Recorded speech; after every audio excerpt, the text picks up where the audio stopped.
The storm had been building since noon, and by the time the USS Ronald Reagan reached the center of the Gulf of Aden squall, the flight deck had become something close to a nightmare. Rain hammered steel in sheets so thick the horizon disappeared entirely, and the sea below had turned the color of iron. The air boss had suspended all flight operations 2 hours earlier, all except one aircraft still circling out there in the dark, burning fuel and waiting for a window that wasn't going to come on its own. Inside the cockpit of her F-35C Lightning II, Major Victoria Phoenix Hartwell watched the landing signal officer's frantic gestures through the rain-lashed canopy. The carrier deck appeared and disappeared in the mist like a mirage, the arresting cables barely visible even with her helmet's enhanced vision system. Phoenix 1, we are showing severe wind shear at your altitude. Recommend wave off and hold until conditions improve. The air boss's voice crackled through her headset. Victoria adjusted her grip on the stick and eased the throttle forward a fraction. Negative, Reagan. This bird is coming home now. Beneath her oxygen mask, she set her jaw.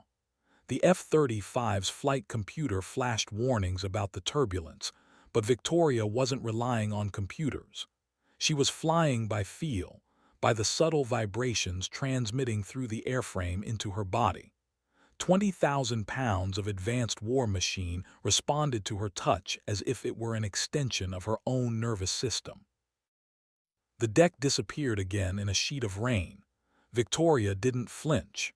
She kept her eyes locked on the optical landing system, the only reliable reference point in the chaos. Her hands made micro-adjustments, compensating for each gust of wind before the flight computer could even register it. 3/4 mile, call the ball, came the LSO's voice. Phoenix 1 has the ball, Victoria replied, spotting the glowing meatball in the lens. The visual landing aid showed she was right on glide slope. Perfect. The carrier deck materialized out of the rain, rushing toward her at 140 knots. Victoria kept her focus absolute, breathing in rhythm with the aircraft's movements. The lightning slammed onto the deck, catching the third wire precisely. The impact compressed her spine as the arresting gear brought 40 tons of aircraft from flight speed to full stop in under 3 seconds. Only when the jet hooked firmly to the deck did Victoria allow herself a small smile. Not even the ship's veteran pilots attempted carrier landings in these conditions.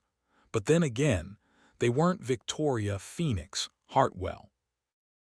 Phoenix 1, that was one hell of an approach. The LSO's voice held a mixture of admiration and exasperation. The air boss wants a word. Tell him I'll be there after I kiss my bird good night, Victoria replied, powering down the aircraft's systems with practiced efficiency. As deck crew secured her fighter against the storm, Victoria sat motionless for a moment, letting the post-flight adrenaline settle in her bloodstream. This wasn't bravado or showing off. It was necessity. She needed to know that in the worst conditions, when computers and technology failed, she could still bring her aircraft home on skill alone. Because her father had taught her that trusting your life to technology was a luxury combat rarely afforded.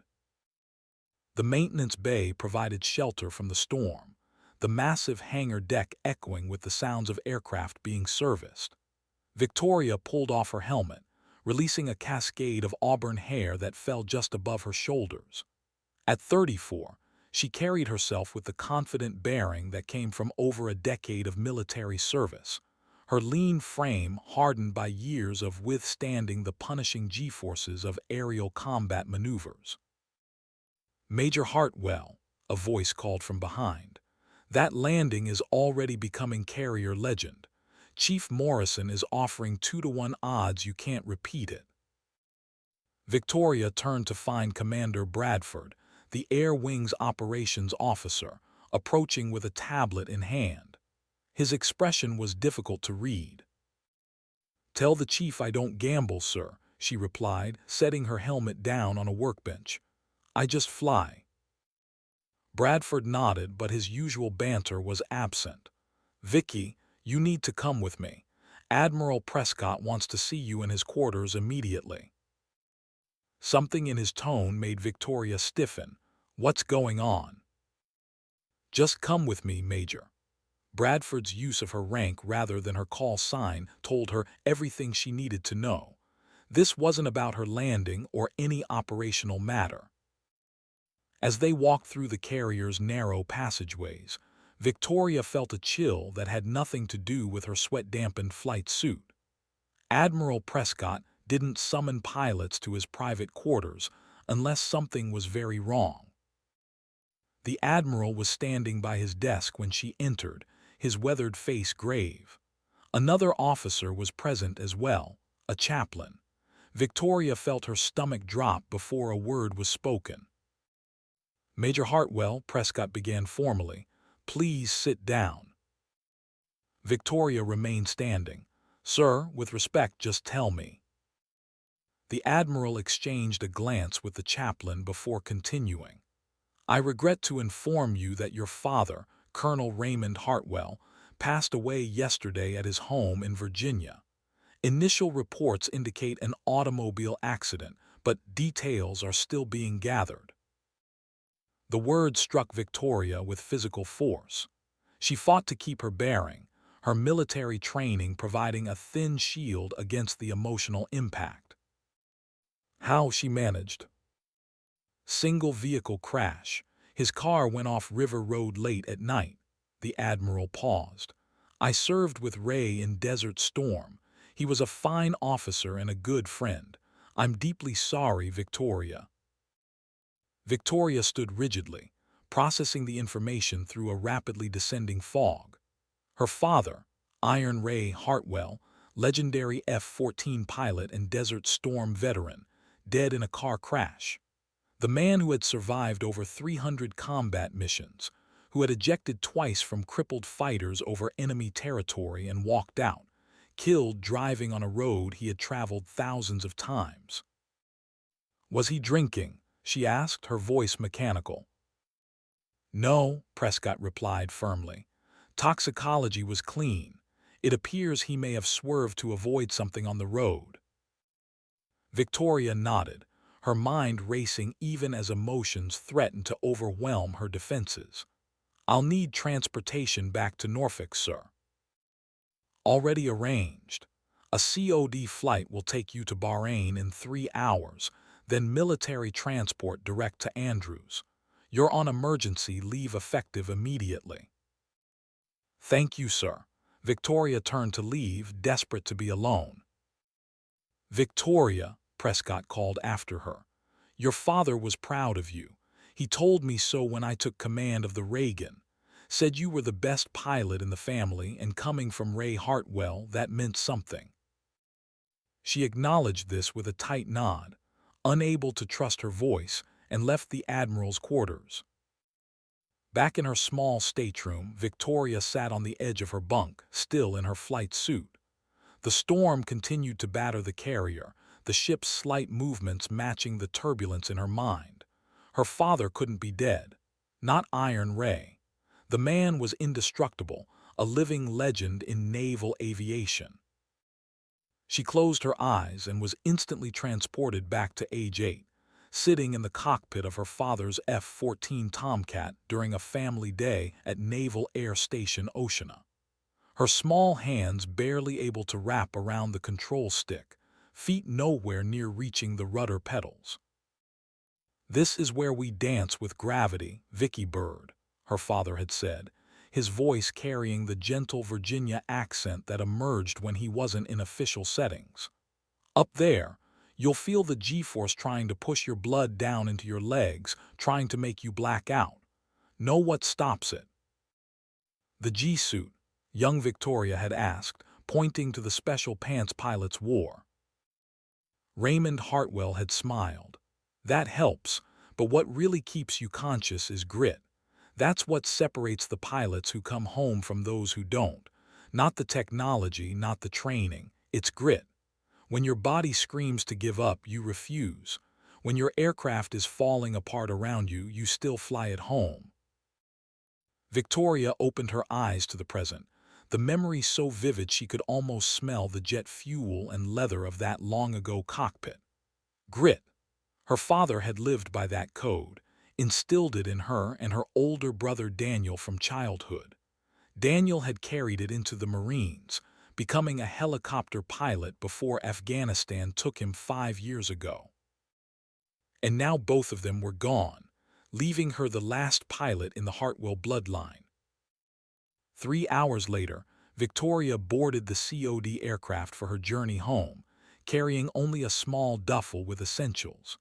As the transport plane catapulted off the carrier deck, she stared out the small portal window at the storm-tossed ocean below, her reflection ghostly in the glass. The face looking back at her was composed, professional, showing nothing of the turmoil within. Just as her father had taught her. 2 days later, Victoria stood in her father's study, surrounded by the artifacts of his remarkable career. Photographs lined the walls, Raymond Hartwell standing beside aircraft spanning 4 decades of naval aviation. Commendations and medals filled a glass case, telling the story of a man who had flown in 2 wars and served in 3. The Virginia house was quiet now. The last of the funeral guests had departed hours ago, leaving Victoria alone with the task of sorting through her father's life. The military funeral had been a blur of flags, solemn faces, and the crack of the rifle salute. Admiral Gerald Whitmore, her father's oldest friend and fellow Desert Storm veteran, had delivered a eulogy that painted Raymond Hartwell as larger than life. A pilot's pilot who had helped shape modern naval aviation over a career spanning from the Cold War's final decade through the Gulf. Victoria picked up a framed photograph from her father's desk. It showed a much younger Raymond standing beside his FA-18 Hornet on the flight deck of a carrier during Desert Storm operations, arms slung around another pilot.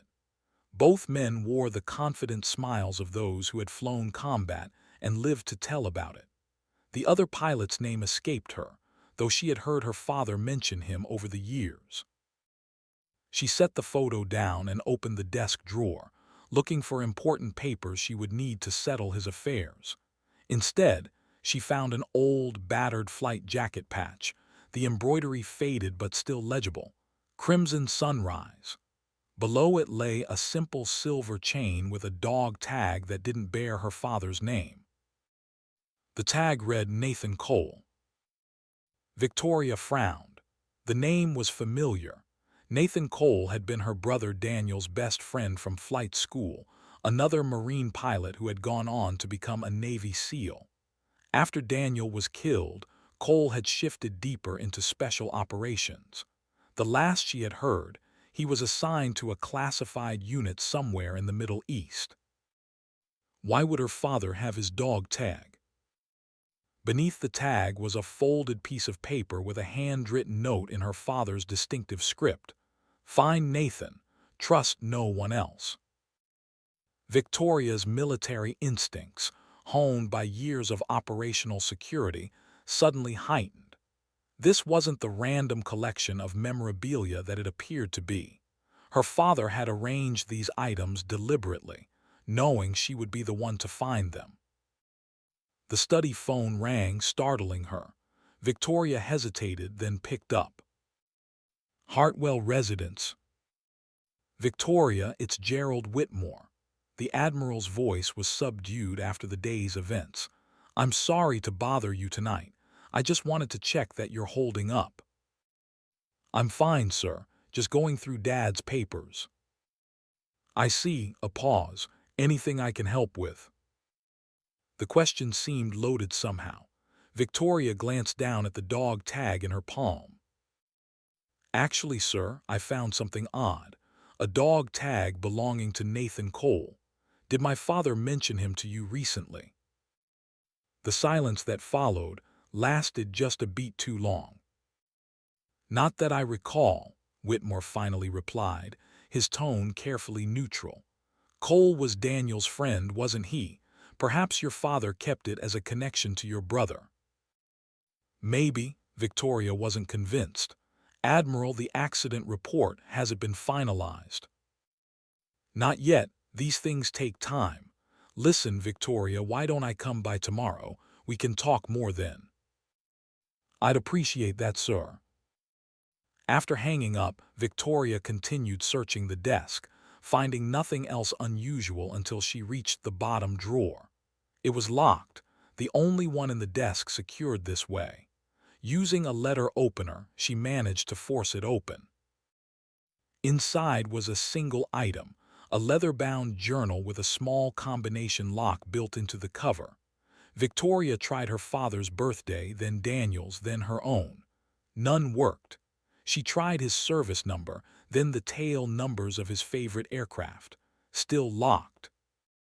Frustrated, she examined the journal more carefully and noticed something odd. The leather was worn in specific places, as if certain digits on the lock had been repeatedly touched. Following this hunch, she tried a combination based on these marks. 5472. The lock clicked open. Inside, the journal contained dense pages of her father's handwriting, interspersed with photographs, coordinates, and what appeared to be coded messages. A yellowed newspaper clipping from 1991 showed a headline about Operation Desert Storm's air campaign, the opening strikes that had reshaped modern warfare. Several young pilots were pictured, including her father and the same man from the desk photograph, both grinning beside their aircraft on a carrier deck somewhere in the Persian Gulf. But what made Victoria's blood run cold was a more recent photograph paperclip to one of the pages. It showed her father with Colonel Harold Crane, a senior Pentagon official. They were standing in what appeared to be a desert location, a facility visible in the background. On the back of the photo, her father had written, "Crimson Facility, Nevada, where they take our best to be forgotten." Accompanying this was a desert map with coordinates marked in her father's hand, the location circled. It wasn't on any official map she had ever seen of Nevada testing ranges, despite her high-level clearances as an F-35 pilot. Victoria closed the journal, a chill running through her. Her father's car accident was looking less accidental by the minute. Something about this Crimson Facility and Nathan Cole had gotten him killed, and now he was passing the mission to her. She stood and walked to the window, looking out at the darkened Virginia landscape. Her father had taught her that a pilot's most important decision was knowing when to trust her instruments and when to trust her gut. Right now, her gut was screaming that nothing about his death was as it seemed. Victoria Hartwell had come home to bury her father. Now she would hunt for his killers. The morning light filtered through the tall windows of Admiral Gerald Whitmore's Georgetown home, illuminating a wall of naval memorabilia that chronicled a distinguished 40-year career. At 66, Whitmore retained the ramrod posture of a career officer, though his hair had long since turned silver. He poured coffee into 2 mugs, adding cream to one before handing it to Victoria. "Your father took his black just like you," he observed, settling into an armchair across from her. "Some things pass down through the blood, I suppose." Victoria cupped the mug in both hands. "That's partly why I'm here, Admiral, to understand what else passed down to me that I might not know about." The old officer regarded her steadily. They had moved their meeting from her father's house to his at Whitmore's suggestion. More private, he'd said, away from potential ears. "I served with your father for a long time, Victoria. Desert Storm, first as squadron commanders flying together over Iraq, and later as senior officers navigating the politics of the Pentagon. Raymond Hartwell was the finest naval aviator I ever knew, but he was also a man who understood that some battles can't be won in the air." "Like the battle that got him killed?" Victoria asked directly. Whitmore didn't flinch. "You always were direct just like him. What exactly did you find in his papers? Enough to know his car didn't just happen to go off River Road. She set her coffee down. I found a journal, references to something called Crimson Sunrise and a facility in Nevada, and Nathan Cole's dog tag with a note to find him. The Admiral's expression remained neutral, but Victoria noted the slight tightening around his eyes. He was weighing his words carefully. Crimson Sunrise was a classified program that began during the Gulf War, he finally said. Your father and I were both part of it, a specialized unit flying the most sensitive night strike missions of the air campaign, using prototype precision-guided systems that didn't officially exist yet. That's the official version anyway. And the unofficial version. Whitmore rose and walked to a bookshelf, removing a false panel to reveal a small safe. From it, he withdrew a thin file folder with faded red borders. The real Crimson Sunrise had a second layer that most participants never knew about. Buried beneath the strike mission cover was a preparation program, conditioning pilots for extreme interrogation resistance, psychological hardening, survival techniques that went well beyond standard SEER training. He handed her the folder. This is the only documentation I've kept. Most was destroyed years ago. Victoria opened it to find photographs of young airmen, including her father, undergoing what appeared to be brutal training scenarios.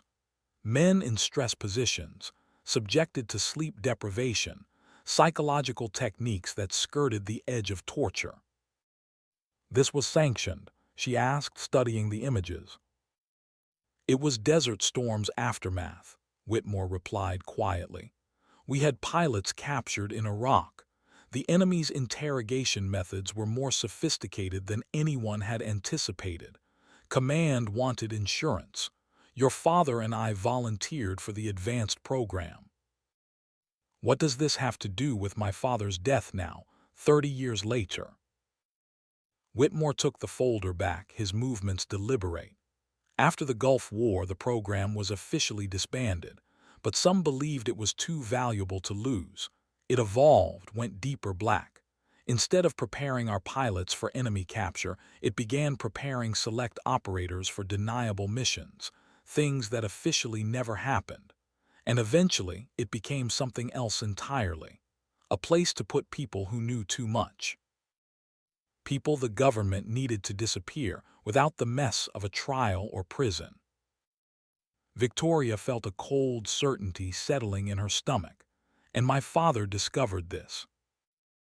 6 months ago, Ray contacted me about an anomaly he'd found while reviewing special access program budgets at the Pentagon.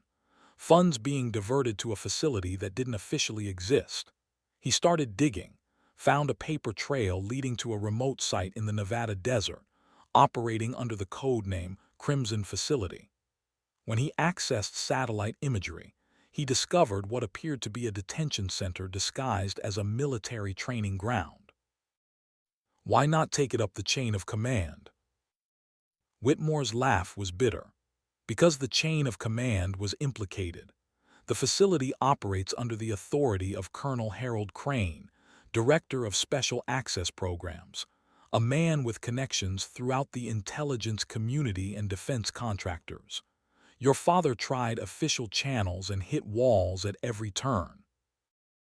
Victoria pulled out her phone and showed Whitmore the photograph she had found in the journal. This Crane. Yes, he and your father have history going back to Desert Storm.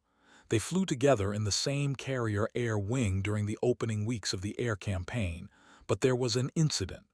A mission went bad. Your father never spoke about the details, but afterward he and Crane were separated. Crane went on to intelligence work while your father stayed with fleet operations. Victoria processed this, connecting it to her father's note about Nathan Cole. What about Cole? How does he fit in? Whitmore's expression darkened. Nathan Cole disappeared 6 months ago during a classified operation. Officially, he's listed as killed in action, body unrecoverable. Your brother Daniel was his closest friend from their days in the Marines, which is how your father knew him. When Cole vanished, Ray started asking questions, especially since Cole had approached him directly with concerns just weeks before his final mission. Concerns about what? Illegal weapons development, biological agents being tested without oversight. Cole's SEAL team had stumbled onto something during an operation, brought samples back that didn't match the official mission parameters.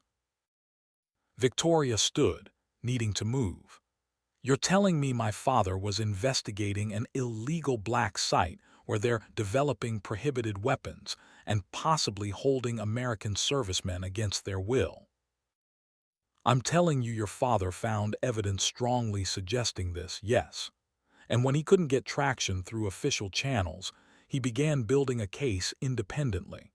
The last time we spoke, 2 weeks ago, he said he finally had proof that would stand up in a classified Senate hearing.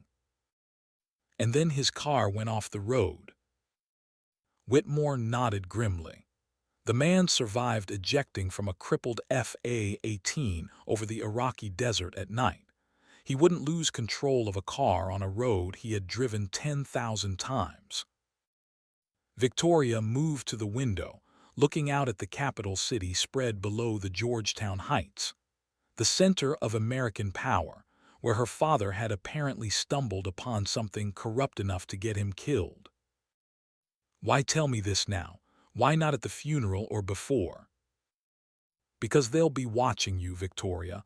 Ray's daughter, another pilot with high-level clearances. If I'd approached you too soon, they'd know I'd passed on information. He joined her at the window. I needed to see if you'd find his journal on your own. That was his fail-safe. If anything happened to him, he knew you'd search his study. The journal was his dead man's switch. Victoria turned to face the older man. I need to find Nathan Cole. That would mean finding and infiltrating a highly classified black site with elite security, likely in the middle of the Nevada desert. Even with your skills and clearance, that's a suicide mission. I'm not asking for permission, Admiral. I'm asking for help. Whitmore studied her for a long moment, seeing in her face the same determination that had defined her father for 4 decades. I have limited resources I can offer without raising flags, he finally said. But there's someone else who might help. A man named Edward Saunders. He flew with your father during Desert Storm and went into intelligence work after, specialized in penetrating secure facilities. He's retired now, off the grid in West Virginia. He was part of Crimson Sunrise from the beginning and knows where the bodies are buried, literally. Whitmore paused. There's something else you should know about Saunders. He had a partner in the agency, a field operative named Frank Calloway. The two of them worked classified operations together for years after the Gulf. If Saunders trusts you, he'll tell you about Calloway. That name may matter more than you realize before this is over. How do I find Saunders? You don't. He finds you if he's interested. Whitmore wrote a series of numbers on a slip of paper. Go to these coordinates tomorrow at 900. Bring the journal. If Saunders is willing to talk, he'll be there. Victoria took the paper, committing the numbers to memory before tucking it into her pocket. One last thing, Whitmore said, his voice low. If Crane realizes you're investigating, he won't hesitate to eliminate you just like your father. These people operate beyond normal oversight. They answer to no one. I'm a Hartwell, Victoria replied simply. We don't scare easily. No, Whitmore agreed with a sad smile. That's what worries me. The coordinates led Victoria to a small airfield in the West Virginia mountains, where vintage aircraft were displayed on the tarmac like museum pieces. The place appeared deserted when she arrived, parking her rental car near a hangar with faded lettering that read, Saunders Aviation Restoration.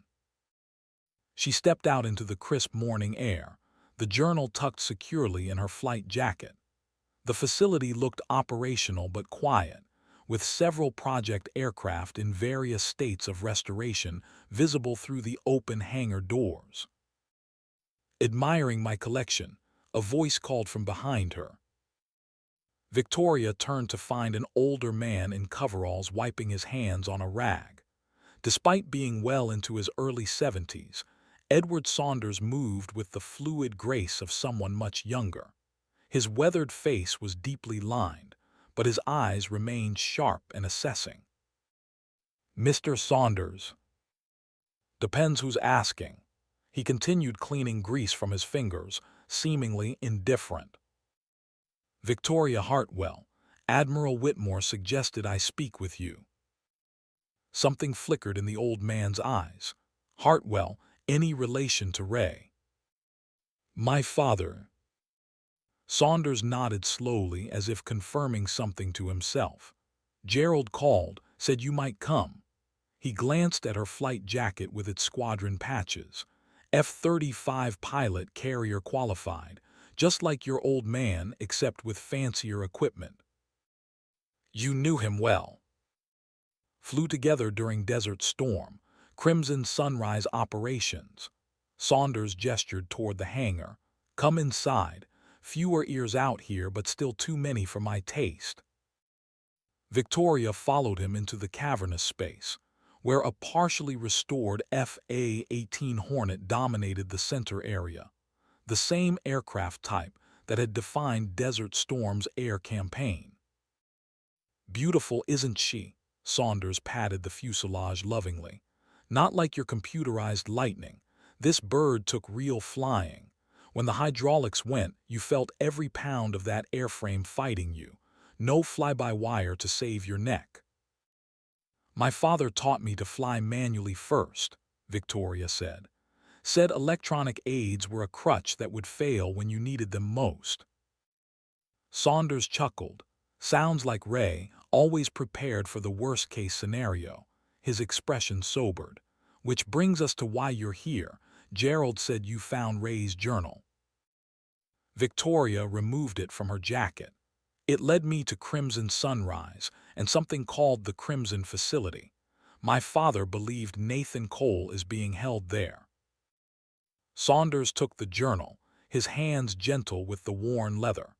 He skimmed through it, nodding occasionally at entries that seemed to confirm his own knowledge. "Ray got closer than I thought possible," he murmured. "Even found the location." "You know about this place?" The old pilot closed the journal and handed it back. "More than I want to.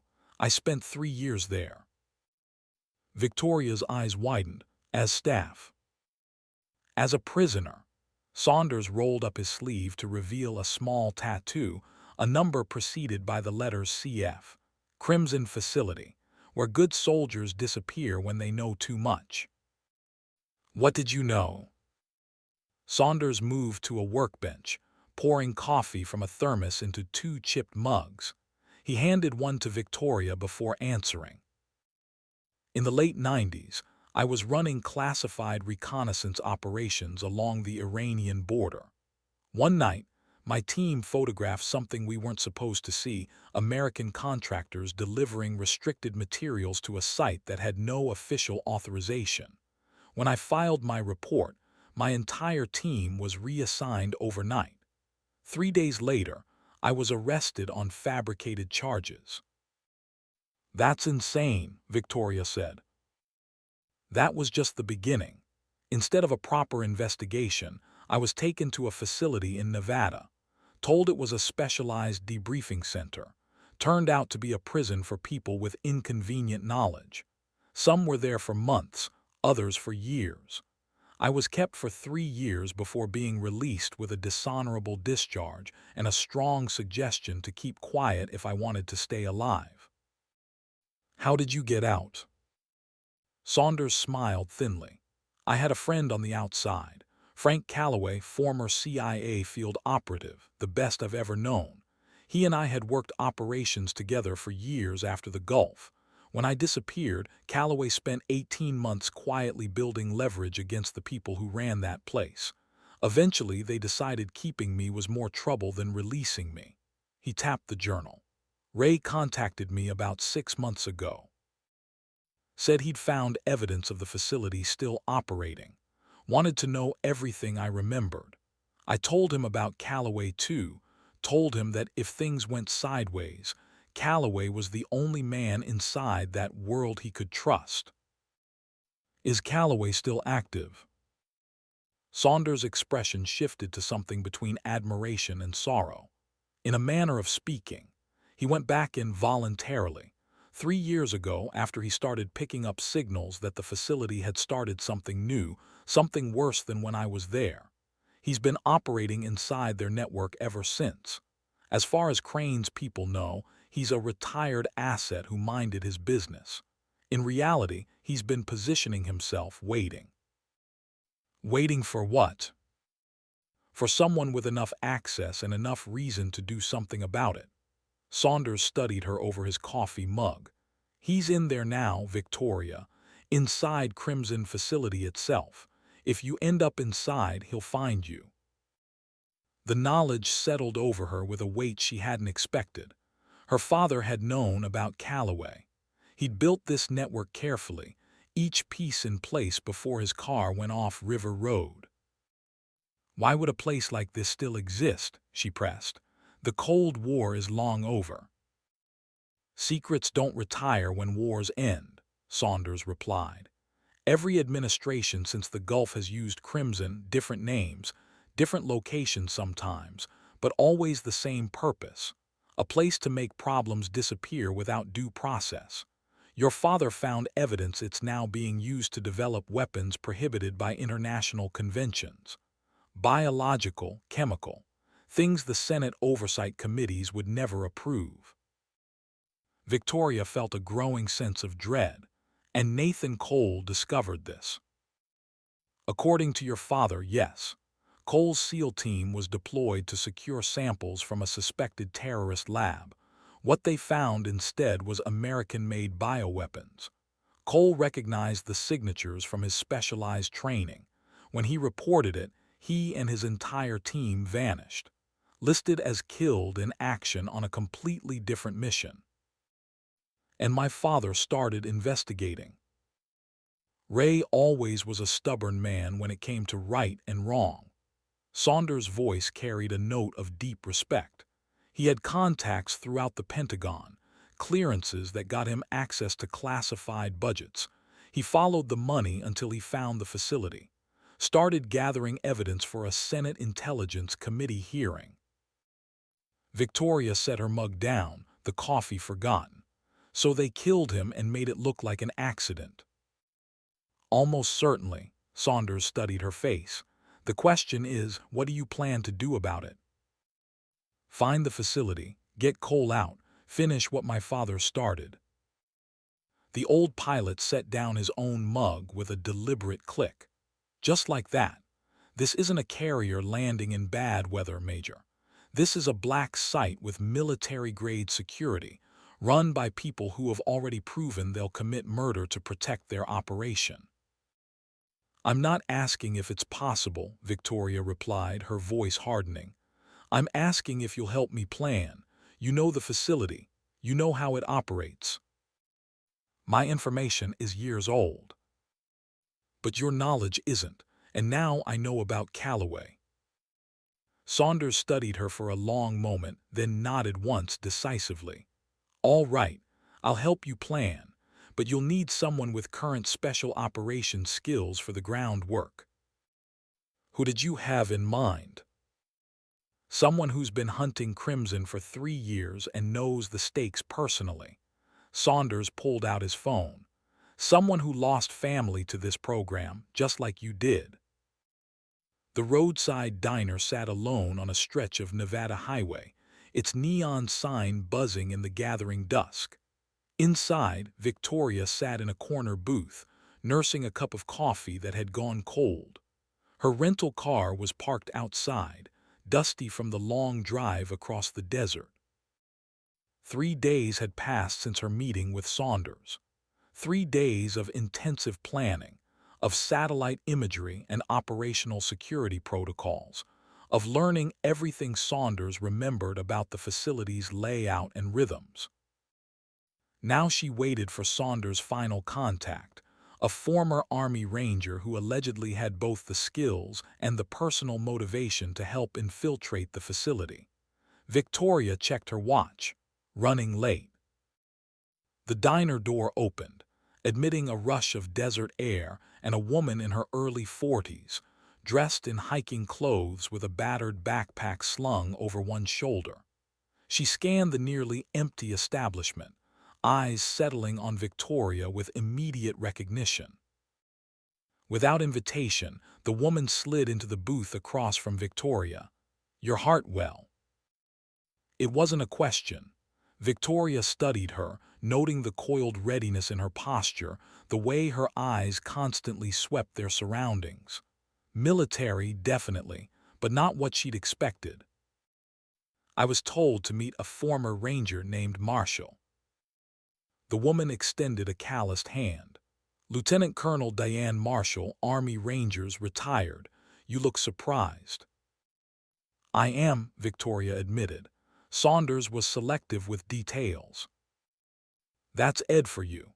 Marshall's smile carried no warmth yet. "He mentioned you lost your father to Crimson." 2 weeks ago." Victoria met her gaze. "He mentioned you lost someone too." The smile vanished entirely. "My brother Kevin Marshall, Delta Force, disappeared during a classified operation in Syria 3 years ago, officially listed as captured by terrorists, presumed dead." Her voice was flat and controlled in the way of someone who has rehearsed saying hard words until they stopped breaking her. Kevin's team had discovered an unauthorized American research site. 2 weeks after he reported it, his entire unit was declared KIA in an unrelated operation. Classic Crimson pattern. "I'm sorry. I've spent 3 years trying to prove Kevin is still alive. Saunders finally gave me something real to work with." Marshall leaned forward. "I tracked Kevin's last known coordinates, found evidence that matches everything Saunders told me. If he's at Crimson, I want him out. If he's not," she paused, "I want to know what happened to him. That's why I'm here." The waitress approached, and Marshall ordered coffee without breaking eye contact with Victoria. When they were alone again, she continued. "Saunders says you have the facility's location and your father's intelligence dossier. I've been hunting this place for 3 years. What makes you think we can just walk in?" Victoria slid her father's journal across the table. "My father was building a case against Crimson. He found evidence that it's operating as a combined detention and weapons research facility, completely off the books. He was killed for it." Marshall opened the journal, skimming its contents with the rapid assessment of someone trained to process intelligence under pressure. Her expression shifted from guarded skepticism to focused intensity. "Your father had higher clearance than I ever did." She looked up. "This could be enough to get Senate oversight involved if we can verify it from the inside." "Which is why we need to get in," Victoria said. "Saunders says you have the tactical skills for the ground infiltration. I have the aviation skills to get us there and out. And if Calloway is positioned where Saunders thinks he is, we won't be alone inside." "And what makes you think either of us walks out alive?" Marshall challenged directly. "These people killed your father, a decorated full-bird colonel with Pentagon access. They've disappeared dozens of operators more capable than either of us." "Because they're not expecting us," Victoria replied. "They think my father's evidence died with him. They're watching official channels, intelligence agencies, journalists, congressional staffers, not a fighter pilot on bereavement leave." Marshall closed the journal and handed it back. "I spent 3 years in Afghanistan before Delta selection.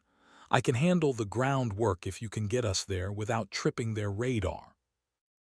I've logged over 2,000 hours in stealth platforms. If anyone can get us in undetected, it's me."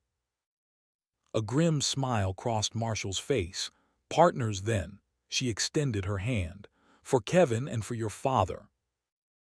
Victoria took it, feeling the strength in the other woman's grip. Partners. As they shook, the diner door opened again.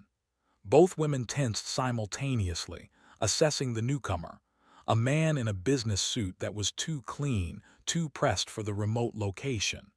He ordered coffee at the counter, then made a subtle show of checking his watch before selecting a booth with a direct sightline to their table.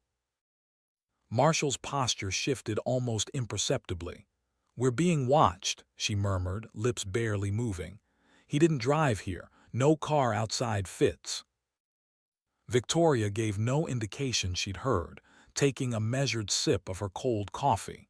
"How do you want to play it?" "Separate, I'll create a diversion. Fallback point is the location Saunders arranged, 20 miles north." The man at the counter received his to-go cup, then sat with movements that were too measured, his attention too carefully calibrated between them and his phone.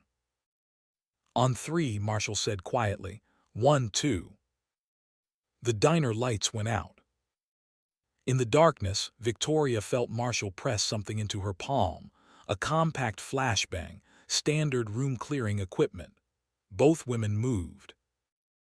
Victoria went through the kitchen, startling the cook, and hit the back door running. Behind her came shouting and the unmistakable sound of a weapon being drawn. Not a suicide mission yet, but trending. The desert twilight swallowed her as she sprinted for the rental car. She had the engine running before the back door swung open behind her, and she was on the highway before the suited man appeared at the diner's front entrance, already speaking urgently into a phone. Behind him, 2 more men in similar attire were scanning the lot. Her father's investigation hadn't died with him. Crane had known that. He knew about the journal, knew she was running the thread her father had left, which meant the facility's security would be heightened, primed for exactly what she was planning. The odds had just gotten worse, but as Victoria drove north into the gathering dark, she felt something settle in her chest that wasn't fear. Somewhere out there, in the Nevada desert, lay a facility that officially didn't exist. And she was going to find it. The unmarked helicopter descended toward a patch of desert that looked identical to every other square mile surrounding it. Rotors kicked dust into spiraling columns as it settled onto a concealed landing pad, the only sign that this remote location was anything but empty wilderness.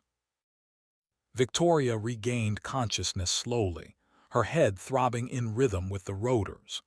Through blurred vision, she made out figures approaching, military posture, tactical gear, no visible insignia or unit patches. The anonymity that came only with the deepest classification levels. Her arms were secured behind her. The last clear memory was the roadhouse 50 miles north of Las Vegas, an anonymous tip about Cole's location that had been, obviously, bait. 2 men hauled her from the helicopter and across the landing pad toward a structure that seemed to rise directly from the desert floor. A bunker. Its entrance was disguised to read as nothing from above. Inside, fluorescent lighting replaced the harsh sky, and the facility revealed itself as ruthlessly efficient. Personnel moved through branching corridors with purpose, sparing the new arrival barely a glance.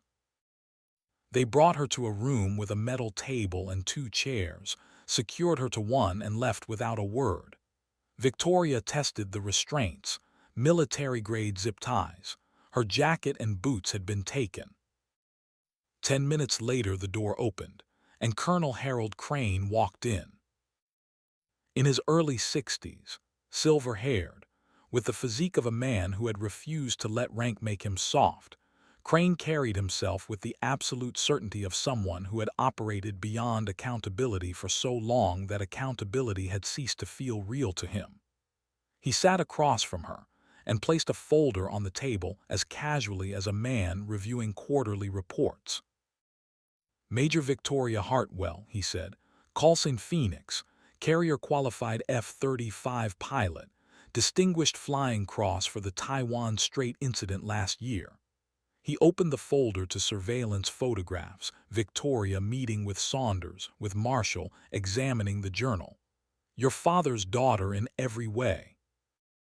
Where am I? A secure facility dedicated to national security interests. His voice was measured and reasonable. Specifically, threats foreign and domestic. Am I under arrest?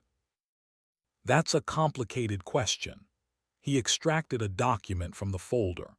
This is a security directive signed by the Secretary of Defense.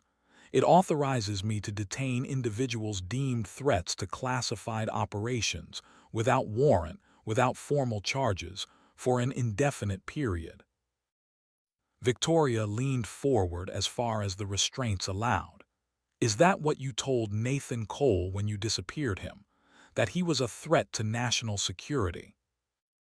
Something flickered in Crane's eyes, a micro-expression of surprise, controlled in under a second. I don't know anyone by that name. You're holding him here, along with other American servicemen who discovered your illegal operations. My father found the evidence. That's why you killed him. Crane sighed with the practiced patience of a man disappointed by lesser minds. Your father was a fine officer who lost perspective in his final years. It happens, particularly to men who spent their careers in high-stress environments and then found themselves in bureaucratic roles that didn't suit their temperament. My father was meticulous, disciplined, and in perfect mental health, Victoria said flatly. He found evidence you're running an illegal detention facility and developing prohibited weapons. He was building a Senate case, so you put his car off River Road.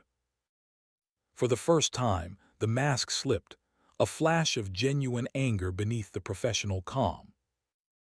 Your father was meddling in operations that protect millions of people, he said, his voice dropping a register. Work that requires absolute secrecy because the world isn't the clean, legal place people like you pretend it is. The threats we face don't follow rules. Neither can we. Is that how you justify murder? Victoria kept her voice level. Illegal detention, weapons that target human beings based on their DNA. Crane stood, the chair scraping back. You're now part of the Crimson Protocol, a specialized program for military personnel with exceptional skills. He moved toward the door. Those who cooperate earn privileges over time. Those who don't tend to disappear from official records. People know I'm here, Admiral Whitmore. Believes you're following leads in California, Crane finished. We sent messages from your phone. As for Saunders and Marshall, a slight pause that told her everything. They're in custody at a secondary facility. Victoria kept her face still. You can't simply make a decorated combat pilot vanish. It's done more often than you'd think. Crane's tone had gone almost gentle, which was somehow worse than anger.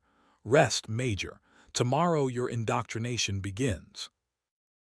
After the guards transferred her to a cell, 6 feet square, bare cot, sealed metal door, Victoria finally allowed herself to feel the full weight of her situation. She had walked into the trap with both eyes open and still not been fast enough. But Crane had made a critical mistake. He'd brought her inside rather than eliminating her. He'd given her exactly what she needed, access to Crimson facility. She lay on the hard cot and thought of her father surviving the Iraqi desert after ejecting at night from a crippled aircraft. She thought of Saunders enduring 3 years in this same place before finding a way out. She thought of Kevin Marshall, Diane's brother, who might still be alive somewhere in these corridors. She would survive this. She would find Nathan Cole, and she would bring Harold Crane down for everything he had done. It might take time, but Crane had put her exactly where she needed to be. The days inside Crimson facility blurred into a rhythm of interrogations, isolation, and psychological pressure. Crane's indoctrination was systematic sleep deprivation, disorientation, relentless questioning about who else had seen the journal, who her father had contacted within the Pentagon, how far his evidence had spread. Victoria maintained the same position through every session. She knew nothing beyond what they'd already found. The journal was personal reflection, nothing operational. Whitmore was a family friend. She had acted alone. On what she estimated was her fifth day, the routine changed. A medical team arrived at her cell without explanation, administered injections, took samples, performed a thorough examination. Afterward, still lightheaded from whatever they'd given her, she was escorted to a larger room where approximately 20 other detainees sat in rows of metal chairs, some in military-issue clothing, others in civilian attire. All bore the markers of extended captivity. A door at the front opened, and Crane entered in full dress uniform, decorations in place. He paced before them as he might have addressed a unit, except for the armed guards lining the walls. You have each demonstrated resistance to conventional processing. That quality, in its way, is commendable. The same qualities that made you difficult here made you valuable to the military before your current assignment. He gestured to officers behind him who distributed tablets. Your first group assignment is an analysis of Operation Cerberus, conducted along the Syrian-Turkish border last year. Evaluate the operational security failures that led to compromise. Those providing the most useful insights will receive privileges. When the group was divided into teams, Victoria found herself at Station 4 with two others. A man her age with the build and bearing of special operations, and an older woman with the analytical stillness of an intelligence professional. "Settle in, D-37, the operator said as she joined them. "First group assignment's always the hardest." "You've been through this before," Victoria observed. "Third cycle, D-42. His eyes communicated more than his words. "Don't talk freely." The woman across from her didn't look up from her tablet. D-29, DIA analyst, 8 months in residence. 8 months. Victoria filed that away and said nothing. As their collaborative session wound down, D leaned close under the pretext of reviewing notes. "New arrivals section, 2200 hours, he murmured, lips barely moving. "Laundry exhaust vent. 3 taps, pause, 2 taps." Victoria gave no sign she'd heard. That night moved to a dormitory room with 5 other women. She waited until 2200 before slipping to the laundry room. 3 taps, pause, 2 taps against the metal vent. The grate shifted. Eyes appeared in the darkness behind it. "Hartwell." "Yes."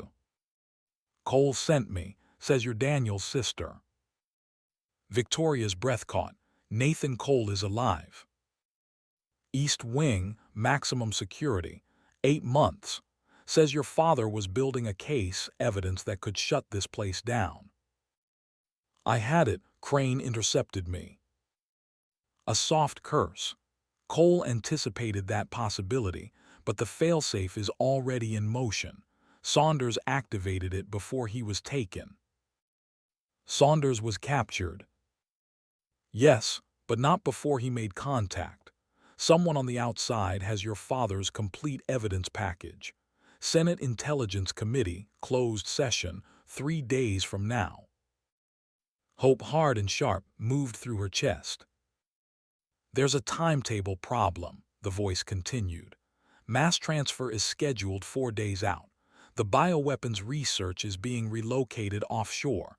Anyone who's seen it goes with it. No oversight, no return." 1 day after the hearing.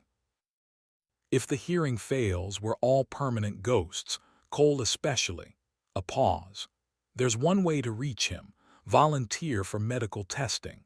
High-value detainees are in the same section as the advanced protocols. It's dangerous, they're testing compounds we don't fully understand, but it would put you in direct contact with Cole. What about Calloway? Victoria asked. Frank Calloway, Saunders told me about him. A pause that told her the question meant something. You know about Calloway? Saunders told me before he was taken. Said Calloway had been positioning himself inside for years. Then you know more than most. The eyes shifted briefly. Calloway has been running a parallel network among detainees for 2 years. He's the reason some of us are still sane. He's the reason the evidence made it out to the Senate. He can't reach maximum security directly, but he can reach you once you're in medical. Who are you? Victoria pressed. D42, that's all that matters right now. The grate began to close. Medical volunteering is at 800 tomorrow. Think carefully, but not too long. Victoria returned to her bunk and lay awake in the dark, turning it all over. Her father had built this network before his death. Whitmore, Saunders, Calloway, the Senate contact. He had anticipated being stopped. He had planned for it. Tomorrow at 800, she would volunteer. Whatever waited in the medical wing, inaction was the only option she couldn't afford. The medical wing gleamed with sterile efficiency. Victoria sat on an examination table in a paper gown, having volunteered for the advanced medical program, as the contact had advised. I'm Dr. Reeves, lead physician for the Crimson Protocol Medical Division. A man in his 40s, lab coat, tablet in hand, studied her file with the detached focus of a researcher, not a doctor. You volunteered. May I ask why? Sitting in a cell isn't my style, doctor. If I'm going to be here, I might as well be useful. Most volunteers cite hope for better treatment. You cite purpose. He seemed genuinely interested. You're a fighter pilot. I suppose that tracks. What will you be giving me? A baseline immunostimulant. It prepares your system for specialized compounds in subsequent phases. He prepped a syringe of pale blue liquid. Fever, joint pain, and possibly hallucinatory episodes are normal responses over the next 12 hours. The needle entered her vein. The burning started immediately, spreading from the injection site outward in a wave she felt all the way to her teeth. The observation ward held a dozen glass-fronted rooms around a central monitoring station. 3 were occupied. Victoria was placed in one, monitoring leads attached and left to endure. The burning deepened into something that felt like her bones were being recast. Fever came in waves, alternating between scorching and icy. And then the hallucinations arrived. Her father sat beside her in his flight suit, looking as he had when she was 12, and he'd come home from a deployment with desert dust still in the creases of his hands. You always were stubborn, Vicky Bird. I need to find Cole, she whispered. Finish what you started. Cole's here, you're close. The hallucination's voice was gentle and certain. Be careful who you trust. Not everyone is what they seem, but the ones who matter will make themselves known. The vision faded. More pain.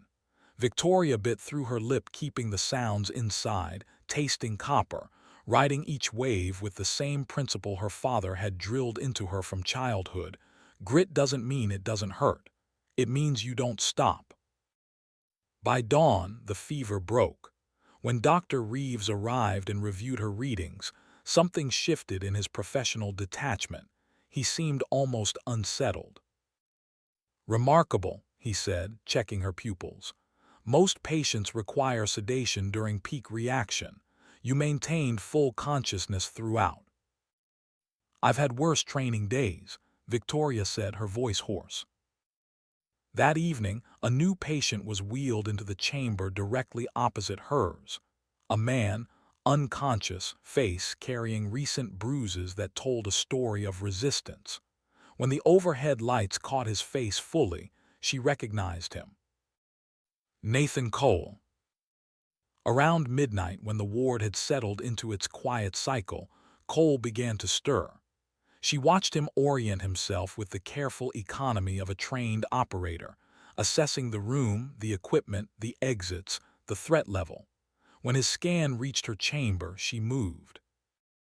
Standard military hand signals, slow and deliberate. She signed her name and affiliation. His eyes widened, controlled but unmistakable. Daniel's sister, he signed. Victoria nodded. Your father sent you. His evidence sent me, she signed back, before he was killed. Crane. Yes. Evidence status. Compromised, but backup is moving. Senate hearing in 2 days. Cole processed this. He glanced toward the monitoring station, nurse occupied with paperwork, then signed rapidly. They're developing bioweapons, targeted pathogens, genetic markers, DNA specific. Victoria felt ice move through her despite the residual fever. That's what they injected me with. Preliminary only, makes your system receptive. He signed the next part with particular deliberateness. Designer viruses, they can target specific genetic profiles, ethnic, racial, familial, assassination that looks like natural illness, targeted outbreaks. Who authorized? Nobody authorized it, that's the point. Cole's hands moved precisely. My team found samples in Syria, American-made. I recognized the synthesis signatures from a classified briefing. When I reported it, we were gone within a week. The nurse stood for her rounds. Both of them went still until she passed. When the ward quieted again, Cole signed one final thing. Phase 2.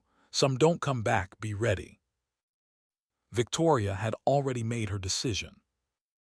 In another wing of the facility, Edward Saunders sat across from his interrogator at a narrow metal table and regarded the man with the patience of someone who had run out of things to fear. You know why you're here, the interrogator said. Crane finally ran out of patience with me. Saunders shrugged slightly. Been expecting it. You activated a contingency before your capture. You passed Colonel Hartwell's evidence to an outside contact. Give us a name. I'm 73 years old, Saunders said. I've survived a war, 3 years in this very facility, and a cancer diagnosis that my doctors gave even odds on. There is nothing Harold Crane can threaten me with that I haven't already walked through.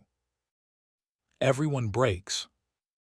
You're welcome to test that, but you're on a clock, aren't you? Saunders watched the interrogator's expression with the reading skills of a man who had spent a career in rooms like this one. The Senate Intelligence Committee. 2 days, maybe. Not much time. A flicker, controlled quickly, but not quickly enough. How did Crane react? Saunders asked conversationally, when he realized that Ray Hartwell had outmaneuvered him from beyond the grave. I genuinely want to know. Ray was always smarter than Harold gave him credit for. The interrogator gathered his files and stood. Enhanced protocols are authorized, effective immediately. Saunders nodded. Do what you need to do. He closed his eyes as the door opened. The evidence is already out there. The machinery is already moving. Whether I make it to see the end doesn't change the ending. Some fights were worth any cost. Raymond Hartwell had known that. Now his daughter knew it too. The machinery would keep moving. On the morning of her second day in the medical wing, Victoria was transferred deeper into the facility. Solid doors replaced glass frontages. Security doubled. Dr. Reeves supervised personally. Phase 2 requires strict contamination protocols. You'll remain isolated between treatment sessions. The Phase 2 compound was amber-colored, delivered via infusion pump, and tailored, Reeves confirmed this casually, apparently accustomed to the clinical frankness of people who had normalized the unthinkable to her specific genetic profile. You may experience more severe reactions than yesterday. Within minutes she understood what he meant. The burning from Phase 1 had been an introduction. This was the course itself. Muscle tremors escalated to uncontrolled convulsing. Victoria gripped the bed rails and refused to make a sound, riding each wave, counting seconds, waiting for the apex to pass. Reeves observed and took notes. "Your reaction is actually milder than average," he said, when the episode finally subsided. "Most subjects require sedation." Victoria, voice stripped raw, asked, "What happened to the subjects who didn't adapt?" Reeves glanced up from his tablet. Protocol modification was required. There it was, the clean language of people doing monstrous things in sterile rooms. As the compound continued through her system over the following hours, she experienced something she hadn't expected: periods of extraordinary clarity. Her senses sharpened past anything she'd known. She could hear conversations beyond the closed door. She could distinguish individual footsteps in the corridor. Her mind processed information in parallel streams simultaneously. The assessments that followed confirmed what her body was telling her. Cognitive processing up 37%. Reaction time, strength, sensory acuity, all elevated significantly beyond baseline. "The enhancements are temporary," Reeves noted with what seemed like genuine regret. Previous subjects returned to baseline within 72 hours of the final dose. So they weren't just developing weapons to target enemies. They were developing weapons to supercharge their own operators for a window of roughly 48 hours, after which the body began to fail. Suicide soldiers, built for a single mission and designed not to survive the aftermath. That evening, in the quiet of her isolation room, with the temporarily enhanced clarity still running clean through her mind, Victoria understood completely what her father had found and why it had killed him. This wasn't just an illegal detention facility. This was a weapons development program that violated every principle of international law and basic human ethics, and it had been operating, hidden in the Nevada desert, for years. 3 days later, the intercom outside her door announced Phase 3 clearance. Dr. Reeves spoke outside, clear through the enhanced hearing she'd been quietly cataloging. "Her adaptation rate exceeds all previous subjects. Colonel Crane wants her in primary trials immediately." "Sir, protocol requires 5 days between Phase 2 and Phase 3. Colonel's orders supersede protocol. Prepare her for Sector 7. That night 3 taps pause, 2 taps against the air vent. "Hartwell." The voice was older than D-42's, measured and precise. "Yes." "Frank Calloway." The name landed with the weight of everything Saunders had told her about this man. "Saunders told me about you," she said carefully. "Before he was taken, he said you'd been positioning yourself inside for years." "I have. Your father knew about me. He was the one who helped me understand what Crane had become, what this place had become." Calloway's voice carried a quality she recognized, the flat certainty of someone who has been afraid for so long that fear has become just another operating condition. "Cole told me you made contact with him." "Yes." "The Senate hearing is tomorrow. Facility security has been elevated for the past 12 hours. Crane is preparing for one of 2 scenarios. Either he closes down before federal forces arrive, or he accelerates the offshore transfer and takes everyone with him. 1 day after the hearing either way." "Exactly. When they move you to Sector 7 tomorrow, you'll be in the heart of his operation. Memorize everything: layout, personnel patterns, security checkpoints. If rescue comes, that information is critical. And if it doesn't, then we execute the contingency from inside. His voice dropped further. There's something else. Crane intends to take you with him during evacuation, not just as a research subject. Your father's connection to this case makes you a liability he can't leave behind, which means he needs you functional. A pause. That gives you leverage. He wants the compound working in you when he transports you. He won't let Reeves damage what he plans to use. You're saying the fact that I'm valuable to him is my protection. For now, use it. The grate began to shift. One more thing, Diane Marshall's brother Kevin is here, East Wing, Level 2, he's alive. Victoria closed her eyes briefly. Does Diane know? Not yet. That's something you can give her when this is over. A pause. Your father would have made a fine intelligence officer, Major Hartwell. He set up everything that's about to happen. All we have to do is survive long enough to see it through. The grate settled back into place. Victoria returned to her bunk and, for the first time since the carrier deck in the Gulf of Aden, let herself feel the full weight of what her father had done. He had known he was being watched. He had known what finding the evidence would cost him. He had built the network anyway, placed every piece, written the journal, left the dog tag, trusted that she would find it. He hadn't been surprised that night on River Road. He'd been ready. Phoenix rising, she thought. That was what this was, not her him, rising from everything they'd done to him through her. Tomorrow she would find out if it was enough. The transfer to Sector 7 began at 800 precisely. Reeves arrived with 2 armed escorts and a nurse who administered transport sedation. Victoria felt it dull her edges without taking her under. They secured her to a wheelchair and began moving deeper into the facility. The corridor sloped downward. Security checkpoints multiplied biometric scans, key cards, retinal reads. After the 3rd checkpoint, an elevator required Reeves' code and palm scans simultaneously. Sector 7 access granted, the system announced. Security protocol Indigo active. The descent lasted what felt like 15 floors. When the doors opened, the facility changed entirely. Brighter, newer, more sophisticated. Blue lab coats with color-coded badges. Armed personnel at regular intervals. Automated security systems covering every angle. This was the real facility. Everything above was cover.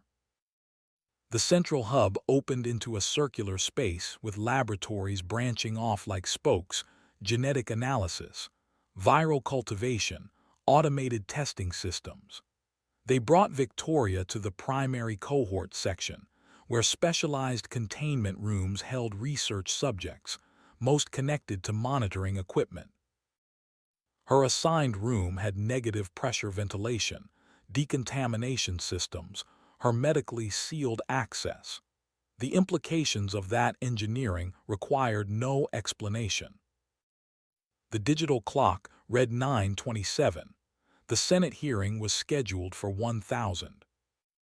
Colonel Crane will oversee your primary protocol induction personally this afternoon, Reeves said, securing monitoring leads. Why the personal attention? Reeves hesitated, then answered with what seemed like genuine professional pride that had long since been severed from conscience. You'll be receiving the first field-ready version of our enhancement compound, the culmination of 5 years of refinement, a single-dose formula with predictable duration and manageable systemic impact. And Crane wants to see it work.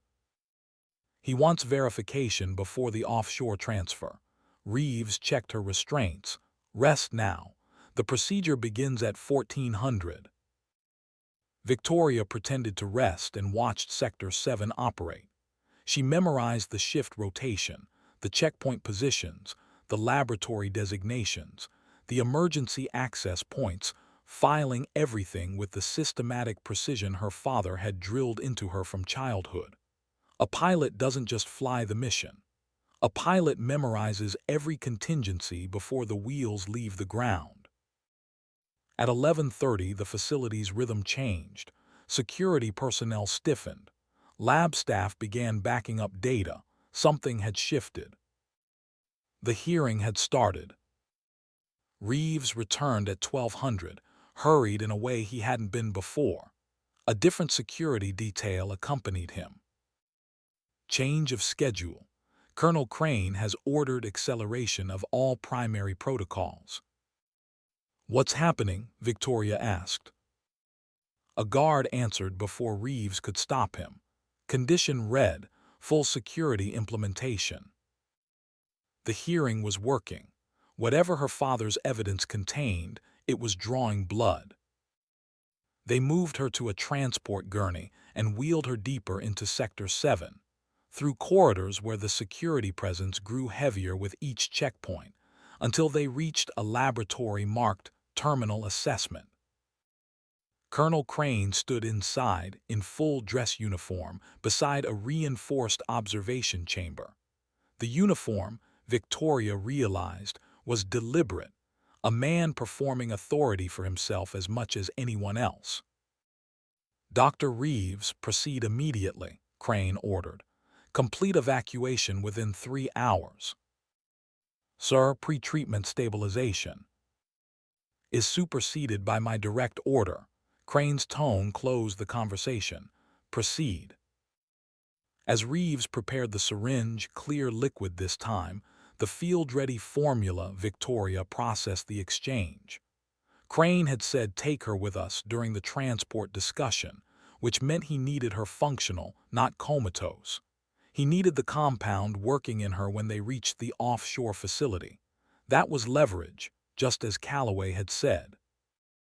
"Major Hartwell." Reeves positioned the needle with visible reluctance. "You'll experience immediate and intense physiological changes across all major systems. Given the accelerated schedule, the risk of systemic rejection is elevated. I want you to know." "Do it," Victoria said. The needle went in. The effect was instantaneous and total. The earlier compounds had been preparation. This was the actual thing, and the difference was the difference between being told about fire and walking into it. Her circulatory system felt like it had been replaced with something that ran hotter and faster than blood. Her vision blurred and then snapped into a clarity that was almost painful. She could read the serial numbers on equipment across the room, could see the individual hairs on Reeves' forearm. Her muscles contracted violently against the restraints. "Integration markers nominal," Reeves reported to Crane, his voice clinical and unhappy.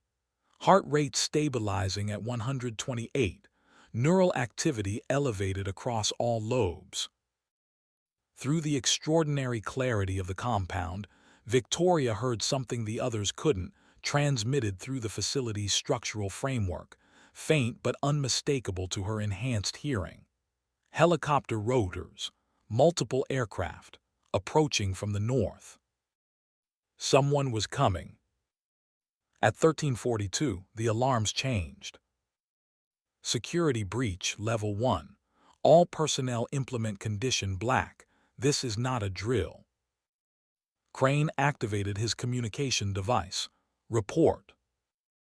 The response came back partially audible even without enhancement. "Federal agents, judicial warrants, upper levels compromised, 12 minutes to Sector 7. Crane's face went very still. Then, "Implement protocol sundown. Priority personnel and materials to extraction. Security teams delay federal entry." He turned to Reeves. "Prepare her for transport. She comes with us." "Sir, the enhancement makes her extremely." "Then sedate her." Reeves reached for a sedative syringe. Victoria had been waiting for exactly this. With strength that surprised even her, she tore her right wrist free of the restraint in a single motion. caught Reeves' arm before the needle reached her, and took the syringe from his hand with her other arm still restrained. She had it at his throat before the security team could process what had happened. "Nobody moves," she said, her voice steady and strange to her own enhanced hearing, "or the doctor finds out firsthand what his compound does." Crane assessed the situation with the calculation of a man who had spent decades making decisions in bad conditions. "Then, stand down, temporarily." Victoria released her remaining restraint with her free hand. "Doctor, you're coming with me, and I need Nathan Cole's location." "Maximum security ward east section," Reeves said. He was frightened, which made him honest. "But the security is going to be focused on the federal agents coming through the upper levels." Victoria stood, her movements sharp and unnaturally fast. "Let's go." She used Reeves as a forward shield through the corridors of Sector 7, security teams backing off at each junction rather than risk the lead researcher. The enhanced compound made her movements almost too fast. She had to consciously slow herself to match Reeves' pace. The maximum security ward required his biometrics and card, but he provided them without hesitation when she positioned the syringe. Inside, the circular chamber held a dozen containment cells. 3 were occupied. "Cell 11, Reeves said before she asked. She had him open it. Nathan Cole, semi-conscious, sedated for transport. She released his restraints and called his name. He surfaced slowly. Focus came in stages. When recognition arrived, it brought something that looked close to relief. "Hartwell, you actually made it in. We're getting out, can you walk?" "With assistance." He steadied himself. "Service tunnels, below the main level, connected to the original mining infrastructure the facility was built over. Crane's people will use the primary shaft for extraction." "Then we use it first." She turned to Reeves. "Lead." As they reached the maintenance access, a new alarm, deeper, more ominous than the others, rolled through the facility. "Purge protocol initiated. 7 minutes to complete facility lockdown." Reeves' composure cracked entirely. "That's complete sterilization of all research areas. Incendiary compounds followed by structural charges. Nothing survives." "Crane is burning the evidence," Cole said. "Standard procedure. Everyone inside goes with it." 7 minutes, Victoria said. "Move." The service tunnels were older than the facility above them, reinforced mining passages from the structure's original purpose, concrete giving way to stone and timber bracing. Emergency lighting through everything in shades of red and shadow. Personnel they encountered were running toward the extraction point, not away from it. At the third junction, they turned north. The extraction chamber opened before them, a massive natural space where the mining operation had originally breached the surface. A vertical shaft rose at least 100 feet, ending in concealed hangar doors. 2 helicopters waited above, rotors spinning. 20 armed security personnel maintained a perimeter while priority staff loaded research materials. Crane stood at the center of it all, directing the operation with the focused calm of a man who had planned for exactly this. "Final extraction group accounted for," a security officer reported. 5 minutes to lockdown." Cole touched her arm. "Environmental controls," he said quietly. "Panel beside the south pillar. If we trigger a contamination alert from there, we get 30 seconds of confusion." Victoria looked at Reeves. "Your credentials." He gave them without argument. He had stopped believing in the mission somewhere between Cell 11 and this tunnel. Victoria accessed the system and triggered the biohazard alert. The effect was immediate. Alarm klaxons, automated containment announcements. Security personnel momentarily divided between the evacuation and the unknown contamination event. Crane recognized the deception instantly and barked orders to hold the evacuation focus, but the gap was real and they moved into it.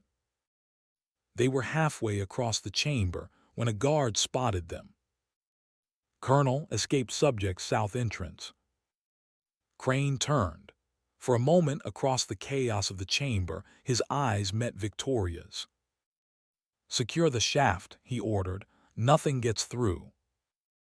Victoria pushed Cole behind a stack of equipment crates and moved. The compound made her something other than herself, faster than she should have been, stronger. Her trained reflexes amplified to a degree that felt borrowed from something she didn't fully own yet. She disabled the first two guards before they could respond, used their momentum and equipment against the third and fourth, kept moving. Cole, despite 8 months of captivity and the sedation still clearing his system, was a Delta-trained operator. He engaged the guards on the eastern approach with brutal economy, buying her the angle she needed. "Cole, shaft controls." He moved for them while she held the perimeter. Warning lights flashed as he overrode the extraction sequence. The hangar doors locked mid-cycle, trapping the first helicopter partially exposed. "Controls locked. They can't complete extraction without manual override." Crane's expression went through several rapid calculations. Then, final containment, authorization Omega Black 7. Final containment initiated. Facility lockdown in 3 minutes. Evacuation suspended. "He's collapsing the facility with his own people inside," Reeves said. He sounded like a man understanding, for the first time, what he had been part of. "The ladders," Victoria called to Cole. "Service access, full height." As they fought toward the maintenance ladders on the shaft wall, the northern entrance exploded inward. FBI tactical, full insignia, weapons up, commanding the chamber to stand down. The arrival broke Crane's security formation, and Victoria used the moment to reach the ladder with Cole behind her. "Climb, don't stop." She pushed him ahead of her and followed, her enhanced strength pulling them upward with speed that should have been impossible. But she could feel it now, the cost of the compound becoming visible beneath the power. Blood vessels standing out under her skin, temperature rising past what her body was built to manage, her vision taking on a reddish edge as capillaries began to fail. 90 seconds to facility lockdown. Cole reached the upper access point first and worked the manual release on the hangar door controls. Victoria joined him, and together, his operational knowledge of mechanical systems, her enhanced strength, they forced the emergency override. 30 seconds. The doors ground open. Sky above, Nevada desert at dusk, violet and gold. "Go," Victoria pushed Cole through the opening. They emerged onto a landing pad camouflaged within the desert floor. The helicopter that had been trapped below immediately took the gap and rose, carrying some portion of Crimson's research into the darkening sky. Behind them, FBI tactical teams emerged from the shaft, securing the perimeter. A commanding officer approached, weapon angled down. "Major Victoria Hartwell, Captain Nathan Cole, Special Agent Henderson, FBI, we have been looking for both of you." Victoria opened her mouth to respond. Then the compound reached its limit. The collapse wasn't gradual. It was a threshold crossed. Her enhanced metabolism had burned through everything it had borrowed from her cellular reserves, and the system that had been running at 2.5 times its sustainable capacity simply stopped being able to sustain itself. Blood from her nose, from her eyes, her legs giving way without any warning she could feel. Cole caught her before she hit the ground, lowering her carefully as medical personnel came running. "Experimental combat enhancement," he said rapidly. Single-dose compound she needs. Crane, Victoria forced the word out. Her vision was narrowing. He ran underwater access. Don't let him. We have units deployed across every egress point, Henderson said, including the underwater access. He knelt beside her. We have him, Major. He's not going anywhere. The sound of helicopter rotors, medical evacuation, not escape, growing louder. Your father's evidence was comprehensive, Henderson continued. The committee has been in session since 10 this morning. Federal warrants were issued 2 hours ago for Crane and 17 named associates. He paused. Colonel Hartwell's case is what brought us here today. Her father's name, her father's work. Raymond Hartwell, who had survived the Iraqi desert and a career full of close calls and had died on River Road in Virginia because he had refused to look away from something that needed to be seen. The helicopter touched down. Medical personnel moved with purpose. Victoria surrendered to the dark. The monitors beeped their steady rhythm through the days that followed. Victoria moved between consciousness and something deeper, catching fragments of the world outside. A cellular degradation unprecedented at this rate. Using Crimson's own research to develop the counteragent, the irony isn't lost on anyone. She's going to make it. 8 days after the Nevada desert, she opened her eyes to find Admiral Gerald Whitmore in the chair beside her bed.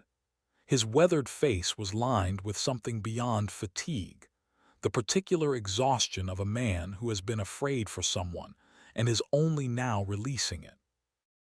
"Welcome back," he said quietly. Victoria's throat was raw, cold. "Debriefing. Safe." Whitmore helped her with water. "His testimony combined with your father's evidence dossier has opened 6 separate federal investigations. Crane's network is being mapped and dismantled as we speak." Crane himself, in federal custody. Whitmore's voice carried something that wasn't quite satisfaction, something more complicated, the way justice often felt when it arrived. His submersible reached a security team waiting on the other side of the platform. Henderson wasn't bluffing. They had every exit point covered. A pause. "He's been charged on 43 counts. The Attorney General is calling it the most significant national security prosecution in 30 years. Victoria closed her eyes and felt the information settle. It was over, not open-ended, not deferred, over. "Saunders," she managed. "Recovering, complaining loudly about the food, which the doctors assure me is an excellent sign." Whitmore allowed himself a small smile. "He keeps telling the nurses he's survived worse, which, knowing Ed Saunders, is almost certainly true." Diane Marshall. Released from the secondary facility when Crane's authorization codes were invalidated. "She's here, actually. She's been here most of the week." Whitmore glanced toward the door. "There's something she wanted to tell you herself." As if on cue, the door opened and Diane Marshall walked in, still carrying herself like a soldier, but something in her face had changed. Not softer exactly, but unburdened in a way Victoria hadn't seen in their brief time together. "Kevin is alive," Marshall said. She stopped at the foot of the bed, jaw working. "They found him in East Wing Level 2. He needs time, but he's alive. He knew my name when they told him I was here." Victoria looked at her for a long moment. "Calloway told me inside. I wanted to be the one to tell you, but—" "You were busy, nearly dying." Marshall's voice was rough. "It's all right." She paused. "Calloway is being debriefed. He's cooperating fully, gave them the complete operational history of Crimson from the inside. He said to tell you that your father would have made a hell of an intelligence officer." After Marshall left, Whitmore remained in the quiet room while Victoria rested. "The enhancement compound," she said finally. "What's the prognosis?" Dr. Nguyen will give you the full picture when you're stronger. Whitmore chose his words with care. The acute damage has been stabilized using research recovered from the facility. Your recovery will be slow, but they're confident. And the permanent effects. Some modifications appear to have stabilized. Improved reflexes, visual acuity, healing rate. Nguyen calls them residual adaptations. He met her eyes. You'll need extended monitoring, but they're not seeing anything that would ground you permanently. Victoria stared at the ceiling for a while. He set all of it up, she said. My father, the journal, the dog tag, Whitmore, Saunders, Calloway, the Senate contact, every piece in place before he died. He knew what finding the evidence would cost him.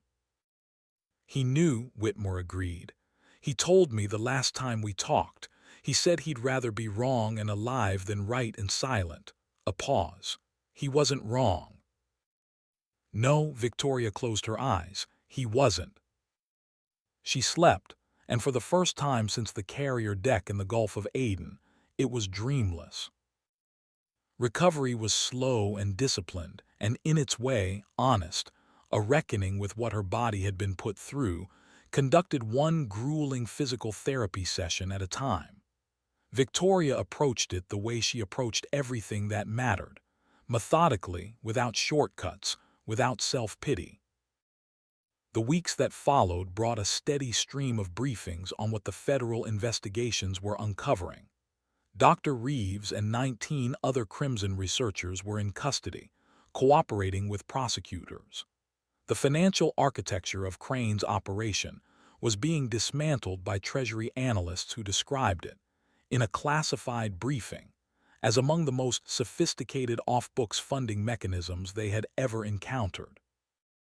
3 related facilities were neutralized in the same week as the Nevada operation. Saunders visited when his own recovery allowed, moving with a cane and wearing the expression of a man who had outlasted everything that had tried to stop him. They offered me a commendation, he told Victoria. I told them I didn't want a medal.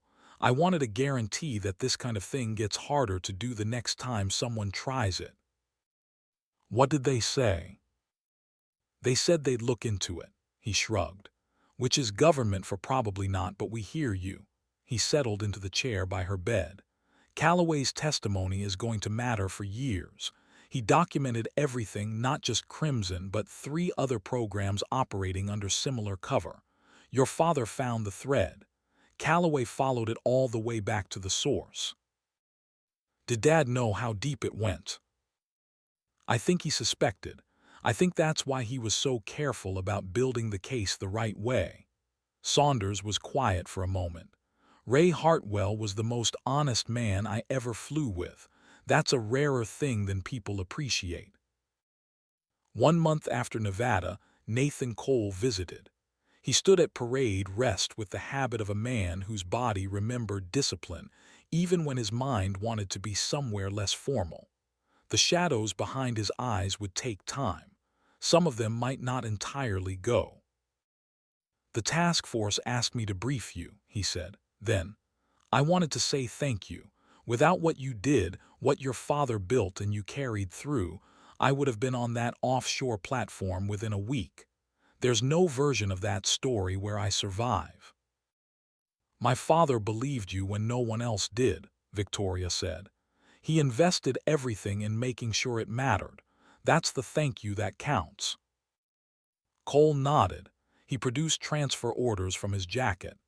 Admiral Whitmore arranged these. Contingent on medical clearance, aviation specialist assignment, continuing the work the task force started. Your clearances remain active. Victoria took the orders. They felt right in a way she couldn't have explained clinically. Not because the mission wasn't finished. There was still the dismantling, the testimony, the long institutional reckoning with what Crimson had been allowed to become. But because what her father had started was now in the hands of systems, and people large enough to carry it the rest of the way. She had done the part that only she could do. 3 weeks later, the medical team cleared her for restricted duty. She flew to San Diego the following morning, still not at full physical strength but fully herself in every way that mattered. 6 months after Nevada, Victoria stood at parade rest before a small gathering in Arlington National Cemetery. The autumn air was crisp, leaves occasionally releasing from the surrounding oaks to drift across grounds that held more American service than any single day's reading could encompass. The headstone for Colonel Raymond "Iron Ray" Hartwell would be replaced today. The new inscription acknowledged what the old one could not: the true nature of his final mission, the official posthumous recognition, and the Distinguished Service Cross awarded by a Secretary of Defense who had spent 6 months trying to understand how something like Crimson Facility had been allowed to exist under his authority. The ceremony was small by design. Many details remained classified. But the core of it, the acknowledgement that Raymond Hartwell had been murdered for his integrity and that his work had mattered, was public and permanent. Admiral Whitmore delivered the remarks. Crane's formal charges were read into the record. The representative from the Senate Intelligence Committee, the chairman who had convened the original closed session, spoke briefly about the importance of citizens, in uniform and out, who refused to accept that accountability had limits. When the new stone was unveiled, Victoria read the inscription her father had never seen. Colonel Raymond "Iron Ray" Hartwell, United States Navy. His courage illuminated truth.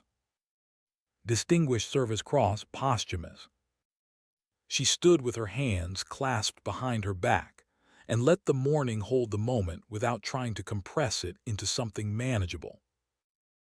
After the ceremony, as the small gathering dispersed, Nathan Cole appeared at a respectful distance and waited.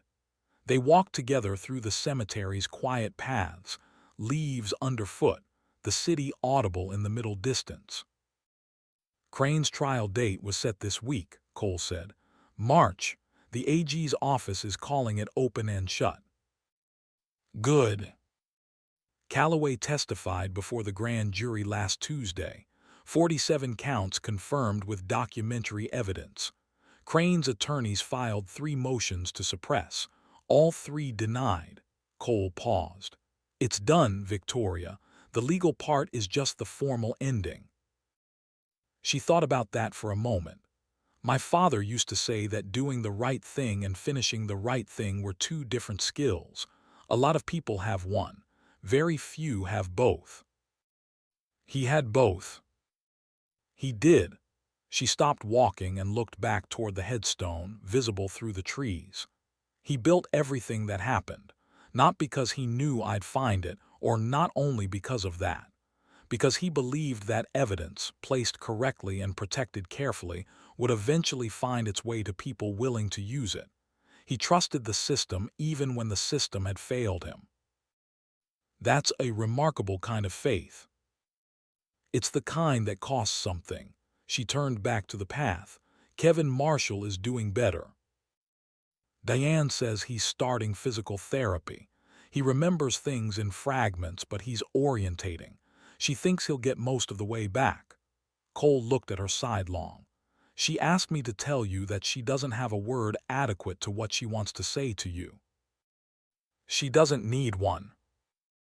They reached the cemetery's main gate, where their paths would split. Cole back to the task force, Victoria to the airfield and the F-35 squadron at Oceana that was, as of next week, her assignment.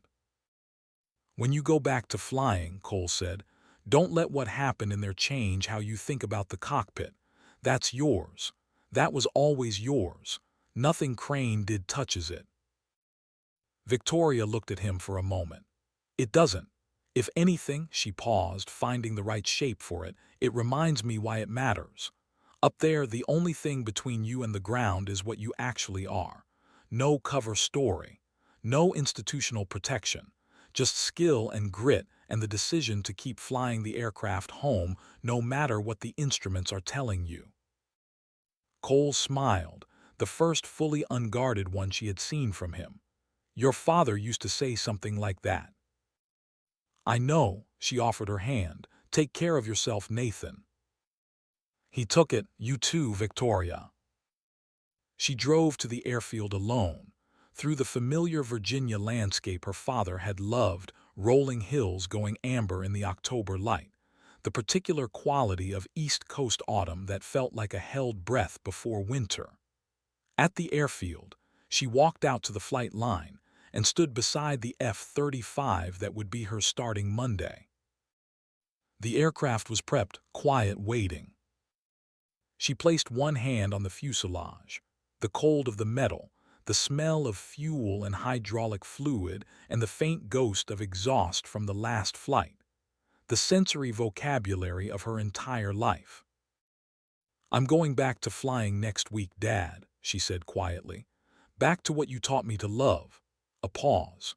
The compound left some things behind: better reflexes, sharper eyes, faster healing. Reeves would call them adaptations. I call them the last thing Crane inadvertently gave me, which means I'll use them on behalf of everything he tried to bury. She stood there for a while longer, the October sun warm on her back, the aircraft solid under her hand.